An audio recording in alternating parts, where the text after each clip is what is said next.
Good morning, cadets. Year 2020 had been a tough year for all of us. At the same time, it has reminded us what is utmost important in our life. It has given new perspective for the life to be lived in 2021 and the years later on. Let us forgive and forget all that didn't go in our way.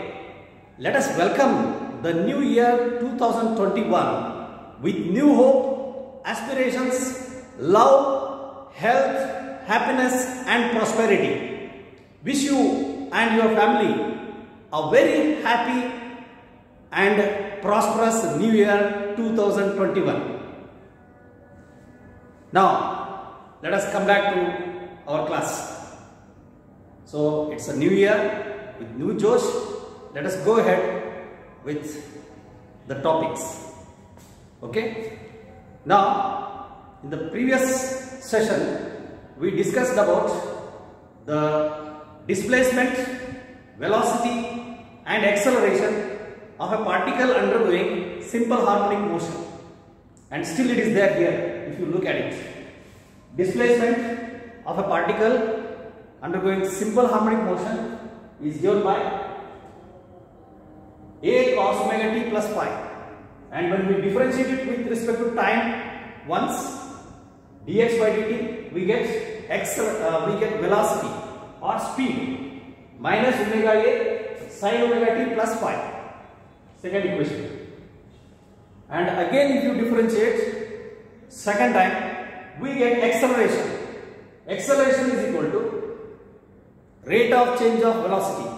So dv by dt, that gives us minus omega a cos omega t plus phi into omega. That's nothing but minus omega square a cos omega t plus phi, which on substituting the value of a cos omega t plus phi, we get minus omega square x t. So acceleration is minus omega square x. That is, acceleration is directly proportional to the negative of displacement. Therefore, the acceleration of a particle undergoing simple harmonic motion is directly proportional to the displacement, and it is in the opposite direction of displacement. That's why acceleration is directly proportional to negative of displacement. The acceleration is always in the direction opposite to the displacement of the particle. So this is the sufficient condition. So there are two conditions to be followed for a particle to undergo the simple harmonic motion. The first condition is that the displacement of the particle should be of this form, a cos omega t plus phi or a sin omega t plus phi.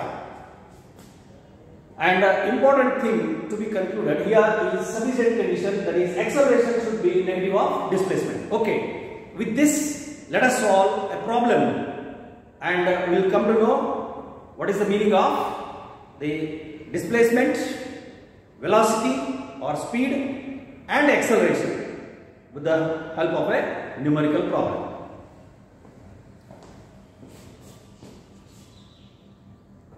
Now look at this problem. A body oscillates with simple harmonic motion according to the equation x equal to 5 cos 2 pi t plus pi by 4 in SI units. These are all given in SI units.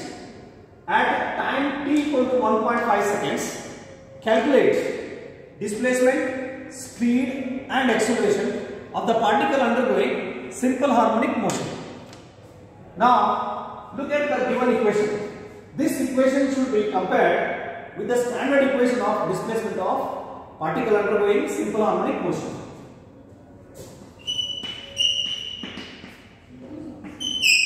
We have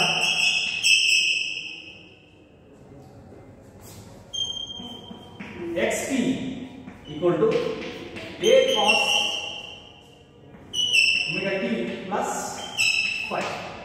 This is the standard equation of a particle undergoing simple harmonic motion for its displacement. Now, this is the standard equation. I am now writing the given equation just below it. X as a function of time t equal to 5 cos 2 pi t plus pi by 4. Now we can have a comparison. A should be equal to 5, omega should be equal to 2 pi, phi should be equal to pi by 4. Immediately one can write using this standard equation. So A is equal to 5 meter, that is amplitude. Amplitude is all given in SI. So A is equal to 5 meter. Omega is equal to 2 pi. 2 pi means 2 pi radians per second. And phi equal to pi by 4.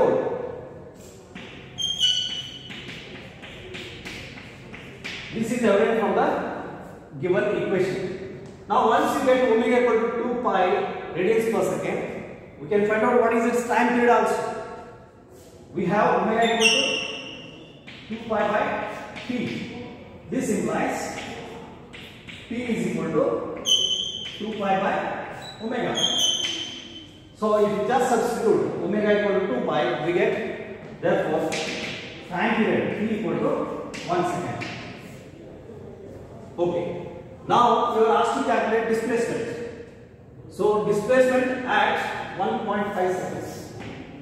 So just substitute the value of t equal to 1.5 seconds in this equation and next calculate. Now first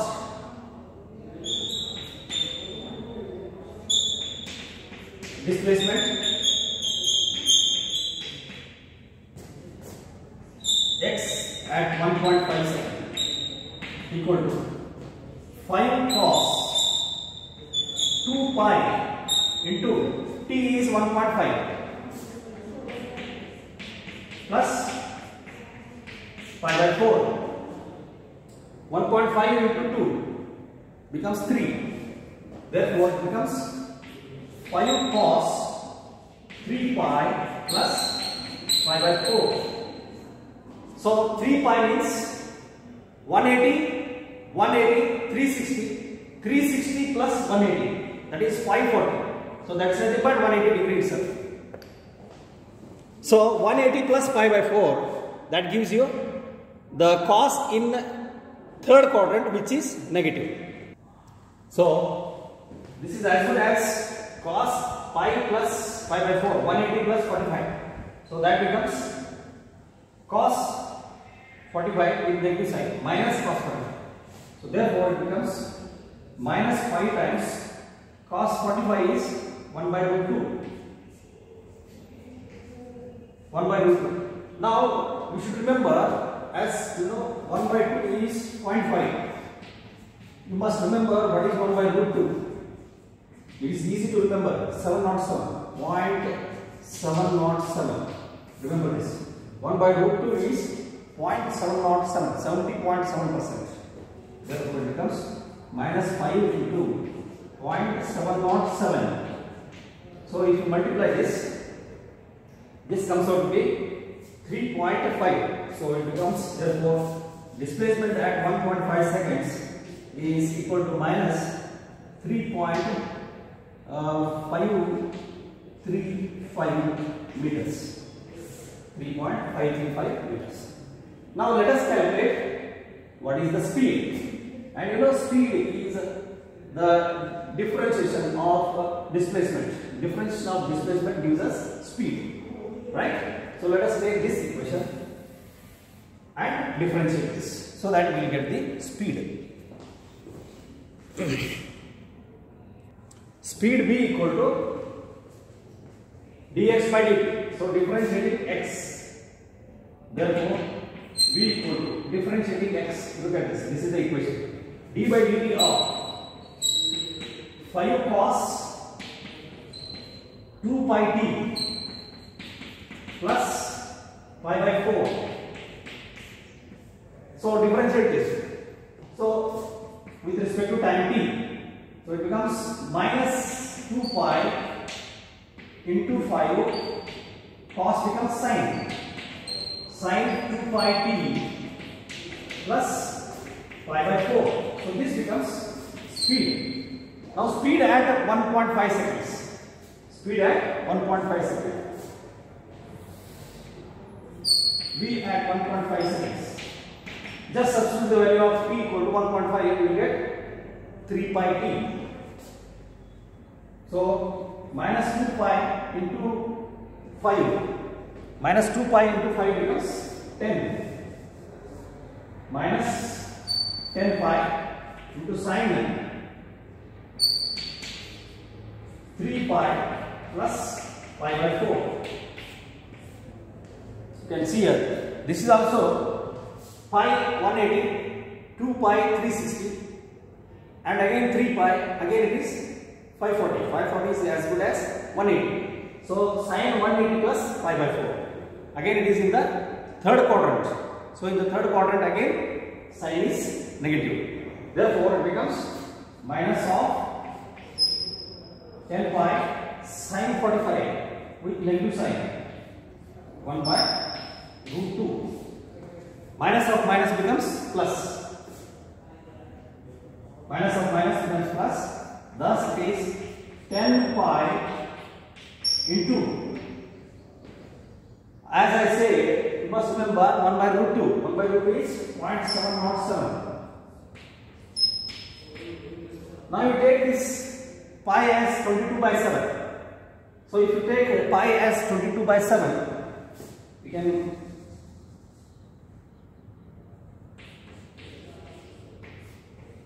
it becomes easy. So 7 ones are, so it becomes 10 into 22 into 0.101. So this becomes, you can just see here, 22 into 10, 220 into 0.1. So it becomes almost 22 meter per second. So don't forget to write the assignment. So speed at 1.5 seconds is almost 22.2 or 22 meter per second. Right? This is the speed at 1.5 seconds. Now next one is acceleration. Acceleration is again obtained by differentiating this once again. So if we differentiate this equation, once again, we get the acceleration, because acceleration is equal to rate of change of speed or rate of change of velocity. So dv by dt gives us acceleration, and we have done it already. Acceleration is equal to minus omega square x minus omega square x. So we already know what is omega and we already know what is x already being calculated. So directly we can substitute the values to get the value of acceleration. Now you see we got the result. Acceleration is equal to minus of omega square into xt.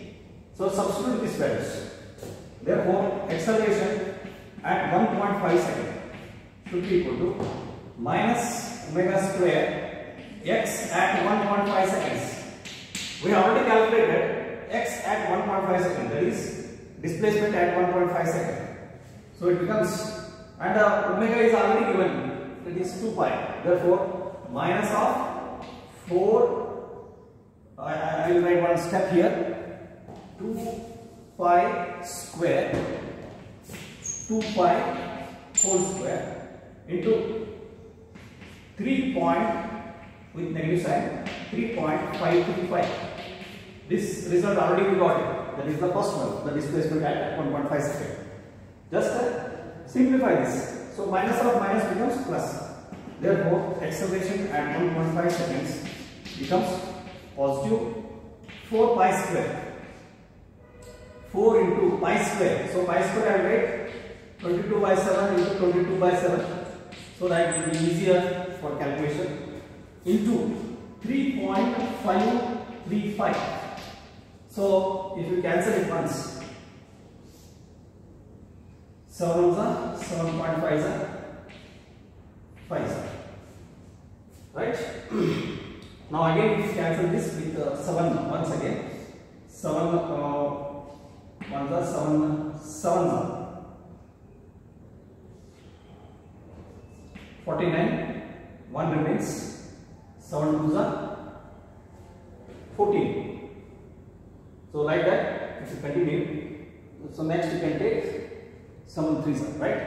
7 3s up to 3 decimal points, it's okay.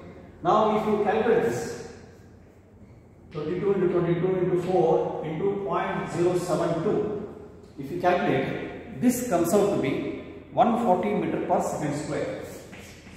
140 meter per second square. This is the acceleration at 1.5 seconds. Okay. So whenever such numerical problems are given, first of all you should compare this with the standard equation of displacement. Then once you differentiate, you will get the speed, and second time when you differentiate, you will get the acceleration. Then substitute the values and go for calculation, then you will get the results. Okay. Now let us see the force law on a particle undergoing simple harmonic motion.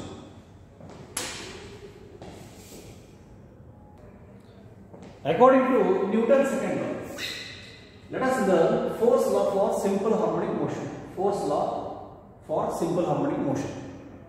According to Newton's second law, force acting on a particle of mass m undergoing simple harmonic motion is given by F equal to m into a, where m is the mass and a is the acceleration. Product of mass and acceleration. So we will just write it. According to Newton's second law, F is equal to mass into acceleration, where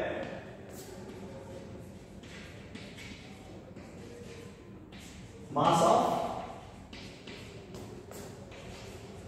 particle in SHM and A is actually time dependent acceleration. Acceleration of particle undergoing simple harmonic motion. Now we already know what is acceleration. We have time dependent acceleration. A is equal to minus omega square x, where x is the displacement in SHM. Now substitute this in the above equation. Therefore we get F is equal to minus m omega square x as a function of time t. So look at this. M is the mass is constant. Omega is angular frequency. Omega is also constant. So the product m omega square is a constant. So you are left with F is directly proportional to displacement. This is called force law. So this implies, if you take this m omega square as a constant, so I can write F is equal to minus some constant k into x t. So where k is equal to m omega square is called force constant.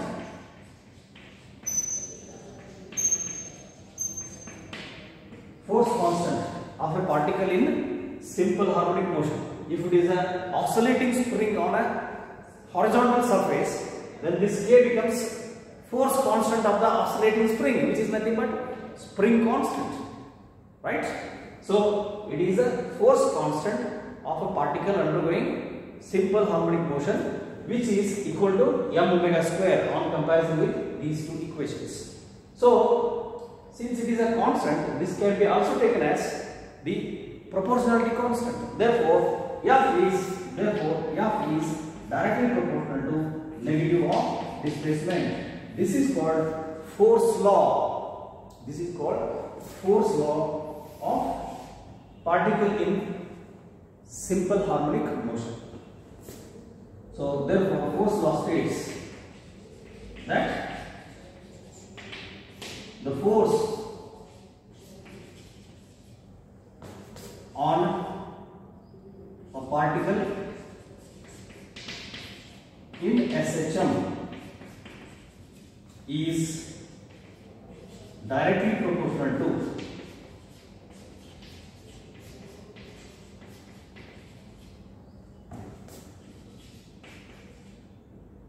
displacement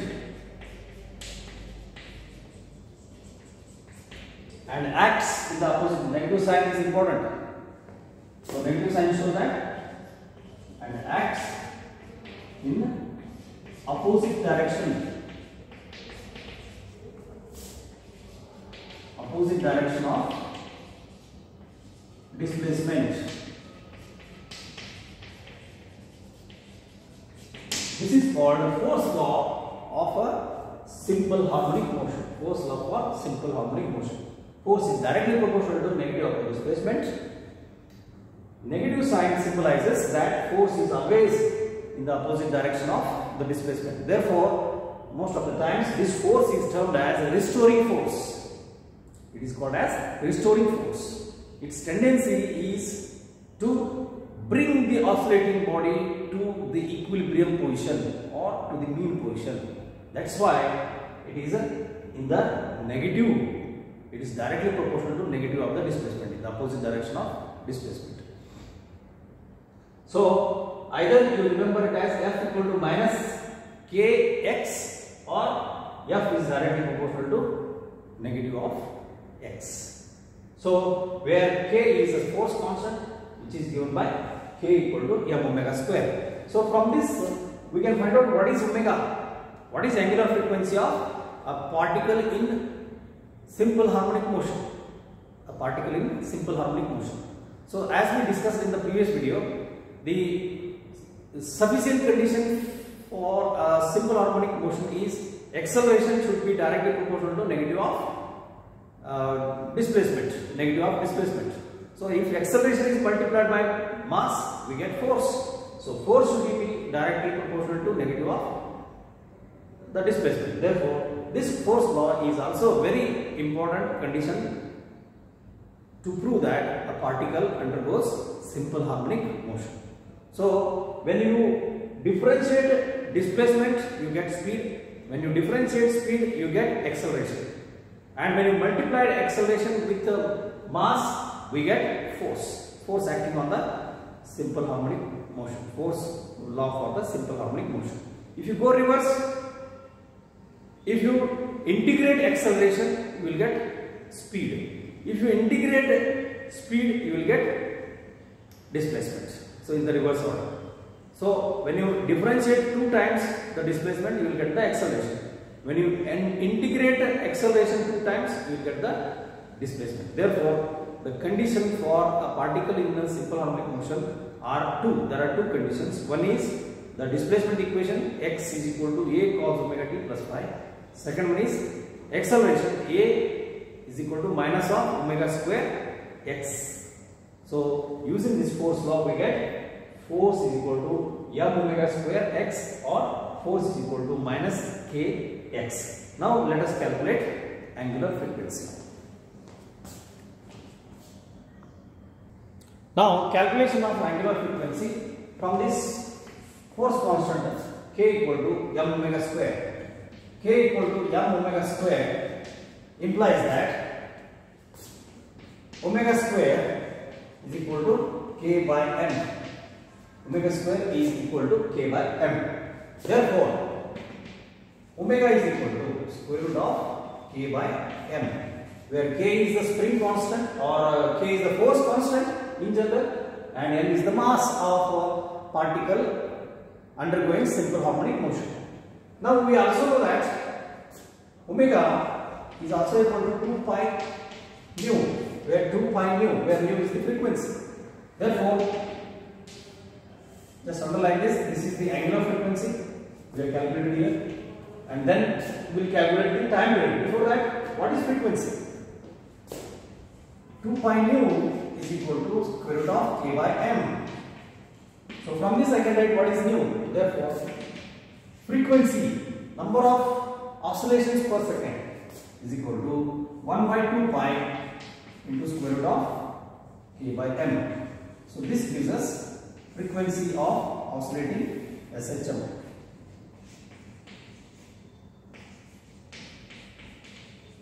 Frequency of simple harmonic motion. Now time period. Time period is inverse of frequency. Reciprocal of frequency is time period. Therefore, T is equal to